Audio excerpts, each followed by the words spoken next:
হঠাৎ করে বাঁধে ধস দেখা দেয় এলাকাবাসীর মধ্যে আতঙ্ক বিরাজ করছে। এ বিষয়ে বিস্তারিত জানাতে খোয়াই নদীর তীর থেকে যুক্ত হচ্ছেন সহকর্মী কাজল সরকার। কাজল, খোয়াই নদীর বাঁধে কি পরিমাণ ধস দেখতে পাচ্ছেন আর পানি উন্নয়ন বোর্ড কি বলছে?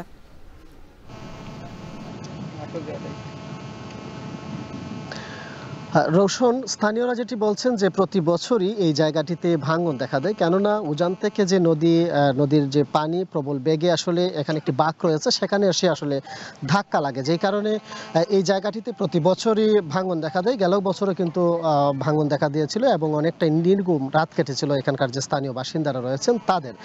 এর পরিপ্রেক্ষিতে কিন্তু স্থানীয় বাসিন্দারা দীর্ঘদিন ধরে এই জায়গাটিকে যেন শক্তিশালী বাঁধ মেরামত করা হয় সেই দাবি পানি উন্নয়ন বোর্ডের কাছে জানানো হয়েছিল। পানি উন্নয়ন বোর্ড আমরা যেটি দেখেছি যে আংশিক কিছু কাজ সেখানে করেছে, যে কারণে পরিপূর্ণ কাজ করতে না পারার কারণে কিন্তু এই বছর আবার নতুন করে ভাঙন দেখা দিয়েছে। ফলে এই যে মানুষজন এখানে কয়েক হাজার, বেশ কয়েকটি গ্রামের কয়েক হাজার বাসিন্দা রয়েছেন যারা আসলে নির্ঘুম, যাদের রাত কেটেছে গতকাল রাতেও।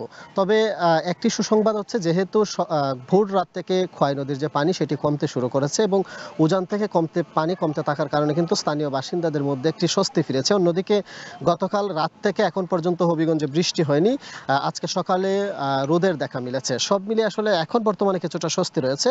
এই স্বস্তির মধ্যেও কিন্তু পানি উন্নয়ন বোর্ড আর একটি দুঃসংবাদ দিয়েছে। তারা যেটি বলছে যে ভারতের ত্রিপুরাতে, যেহেতু খোয়াই নদী মূলত আন্তর্জাতিক নদী, সেই ক্ষেত্রে ভারতের ত্রিপুরাতে যদি বৃষ্টিপাত হয় সেই ক্ষেত্রেই খোয়াই নদীর যে ভয়ঙ্কর রূপ সেটি আসলে ধারণ করে।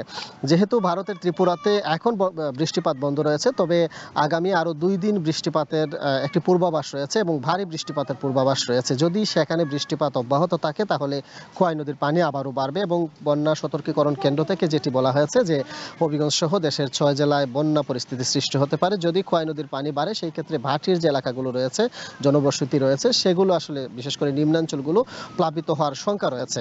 তবে এই বাঁধের যে বিষয়টি, এই বাঁধের বিষয়টি নিয়ে পানি উন্নয়ন বোর্ড যেটি বলছে যে গেল মৌসুমের পর আসলে তারা বাঁধটি মেরামতের আপ্রাণ চেষ্টা চালিয়েছে, আংশিক কিছু মেরামত করেছে। বাকি যে জায়গাটি সেটি মেরামতের জন্য যে উপকরণ বা সরঞ্জাম সেখানে প্রয়োজন হয় সেটি নৌপথে নিয়ে আসতে হয় এবং যে একটি বড় একটি নৌকার মাধ্যমে সেই সরঞ্জামগুলো আনতে হয়। যেহেতু নদীতে পানি ছিল না, যেই কারণে ভৈরব থেকে সেই নৌকাটি আসতে পারেনি। এখন পানি আসার কারণে ভৈরব থেকে ইতিমধ্যে নৌকাটি রওনা দিয়েছে।